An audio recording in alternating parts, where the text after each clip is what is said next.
Primeiro que nada, muito obrigada pelo convite, em nome do Instituto de Emprego e Formação Profissional.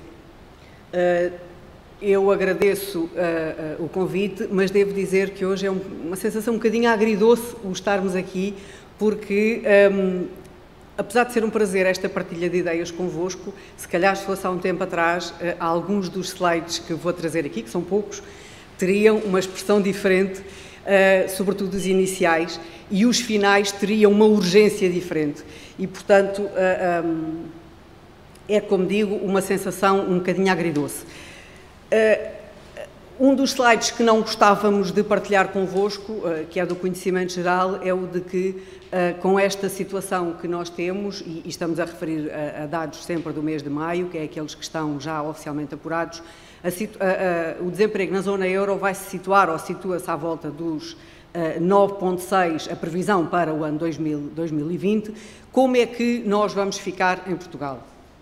Com os dados que nós temos, e comparando aqui assim com o homólogo, nós em maio temos à volta das 410 mil pessoas desempregadas e verificamos uma coisa que não pode deixar de preocupar todos, é que são os trabalhadores não qualificados, os trabalhadores dos serviços pessoais, os trabalhadores da proteção e segurança, são estes que representam quase 50% do aumento do desemprego que nós tivemos. E isto não deixa de ser preocupante.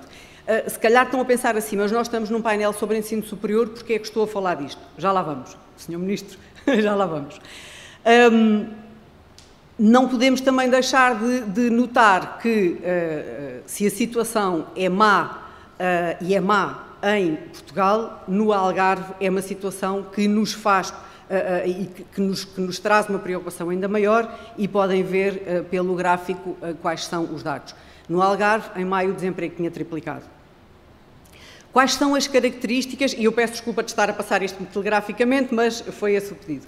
Quais são as características deste desemprego que tivemos entre março e maio? E é isso que nos importa, porque o desemprego até março estava perfeitamente identificado e estudado e estavam apontadas estratégias para o combater. Agora, com tudo o que aconteceu, nós temos que reagir, porque a situação em Portugal será tanto melhor ou tanto pior naquilo que for a medida da nossa reação e da nossa capacidade de atuação. E nós, Instituto de Emprego, enquanto Instituto Público de Emprego e Formação, temos um papel preponderante, a par das empresas e de outras instituições, temos um papel preponderante aqui no combate a esta situação.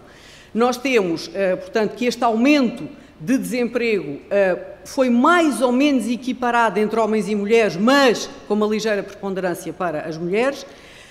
A faixa etária, nós temos que 44% das pessoas que entraram em situação de desemprego são pessoas em idade ativa muito expressiva, não é? É a nossa grande força de trabalho, entre os 35 e os 54 anos. E nas habilitações literárias temos uma coisa que é terrível, é que praticamente 50% das pessoas que entraram em situação de desemprego neste tempo são pessoas que têm até ao terceiro ciclo, até ao 9º ano de escolaridade. O que é que, e portanto, como eu dizia há bocadinho, se nós analisarmos as inscrições para emprego nos serviços públicos de emprego, nos nossos centros de emprego, vamos ver que as profissões onde estas pessoas têm origem são, de facto, aquelas profissões muito ligadas à restauração, aos similares, obviamente, ao comércio a retalho, ao alojamento, portanto, tudo pessoas que lá está, que têm este perfil e que em termos do contacto com o público, não é? E que em termos das habilitações literárias são profissões tradicionalmente com o grosso das pessoas com habilitações mais baixas. Ora, se nós até agora temos cerca de 50% das pessoas que entraram em situação de desemprego com habilitações literárias até ao 9º ano, parte disso deve-se também a porque, e como já vimos aqui assim uma série de colegas hoje transmitirem, muitas das pessoas entraram em situação de teletrabalho.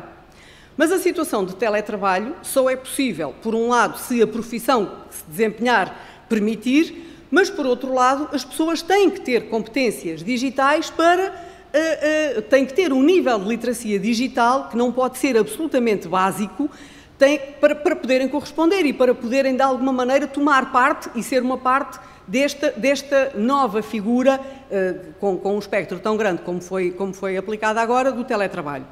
E nós, se formos ver o I10, portanto, que é o Índice de Digitalidade da Economia e da Sociedade, que é publicado pela União Europeia todos os anos, foi publicado agora em junho de 2020, e nós temos que, portanto, aquilo tem vários eixos, o índice tem vários eixos. O índice do capital humano, que é aquele onde nós tradicionalmente estamos pior, evoluímos de facto alguma coisa nos últimos anos, mas ainda não estamos numa posição que nos permita dizer que conseguimos, para aquelas pessoas que têm, aqueles 50% que ficaram em situação de desemprego, que podemos ter aqui, na situação atual, algumas alternativas e algumas respostas que possam ser compatíveis com aquilo que nós vimos serem necessidades do mercado de trabalho, como vimos aqui assim, o testemunho da Delta, da Motem Agil, da Sonai, portanto, que são competências que exigem muito da área do digital. E nós, de facto, ainda temos muito que evoluir aqui.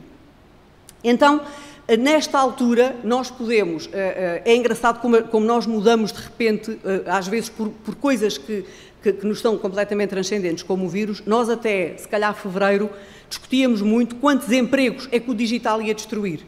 Estes, aqueles, aqueles, e de repente, com esta situação que temos, estamos um bocadinho a contar ao contrário, que é quantos empregos é que nos pode ajudar a manter. Não sei se é uma dualidade com a qual temos que lidar e, de facto, começar a olhar aos dois níveis, dos desempregos que vão ser criados pela introdução do digital, mas também da manutenção e da criação de novos empregos pela introdução do digital.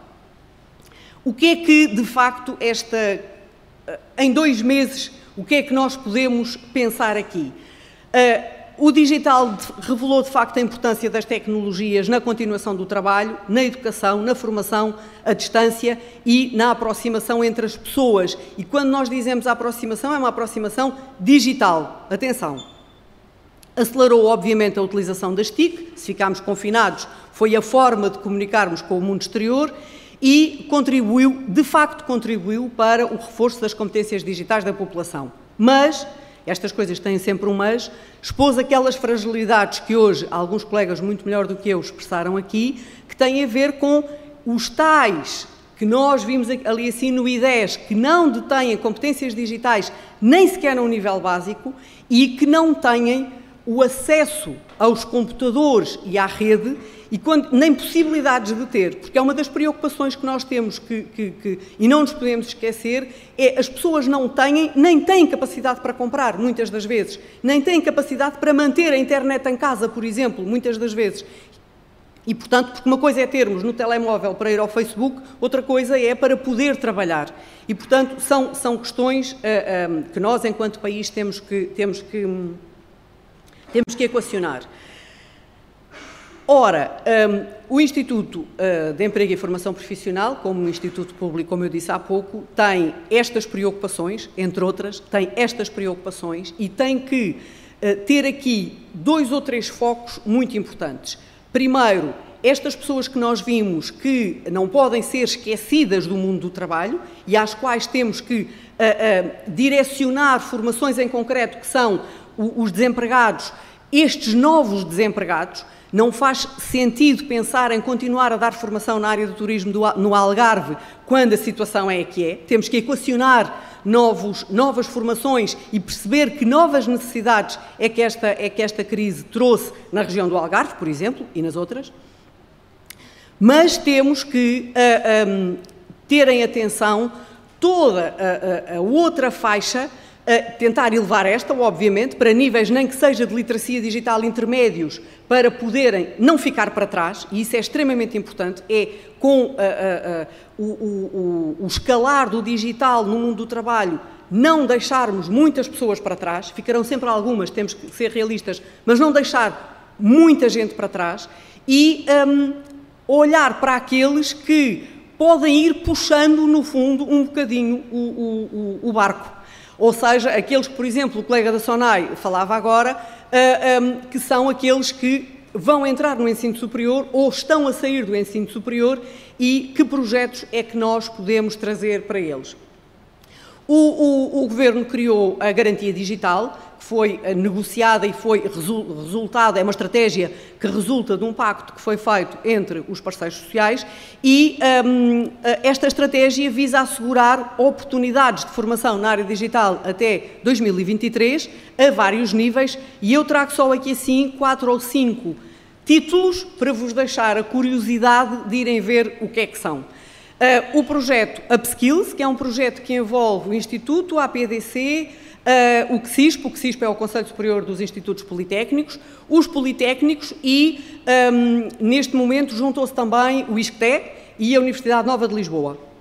E, portanto, é um projeto de formação na área das competências digitais, abriram já as inscrições e é um projeto a 3 anos, porque estas coisas também têm de ter nós não podemos pensar a 1 ano, nós temos que pensar sempre que estes projetos demoram a ser implementados, demoram a ser concretizados e demoram a dar frutos. E, portanto, são projetos a 3 anos.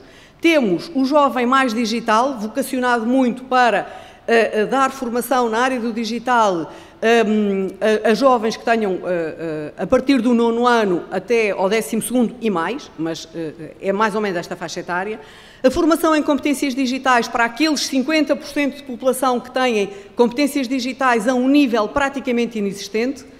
A formação para a cidadania digital, porque nós temos que resolver rapidamente esta discrepância que temos entre um aparelho de Estado com uma ótima digitalização e ótimos níveis de digitalização e cidadãos que não o sabem utilizar. Portanto, é um paradoxo que nós temos que resolver. E depois o programa pró-tecnológico tem a ver com os nossos formadores, porque nós não podemos ter formação se os nossos formadores não tiverem também eles mesmos preparados. Portanto, basicamente é em grosso, aquilo que vai ser a nossa atuação, e eu, quando estava a pensar numa mensagem que vos poderia deixar aqui, lembrei-me que podemos ir à China ver algumas coisas boas e devemos, sobretudo, ir à história, porque a China não tem nós agora lembramos da China e do Covid, vamos ficar com uma mensagem positiva da história da China e devemos também, na minha opinião, ir à história e aprender com a história e, portanto, não há melhor arma do que uma mente preparada, já dizia um estratega chinês há muitos anos. É uma mensagem que eu acho que continua atualíssima e é para isso que nós, Instituto de Emprego e Formação Profissional, trabalhamos todos os dias, sobretudo se pudermos contar com a colaboração das instituições, quer sejam elas universidades, quer sejam elas empresas, porque de facto só neste trio é que nós conseguimos evoluir. Neste momento é aquilo que nos prende. Obrigada.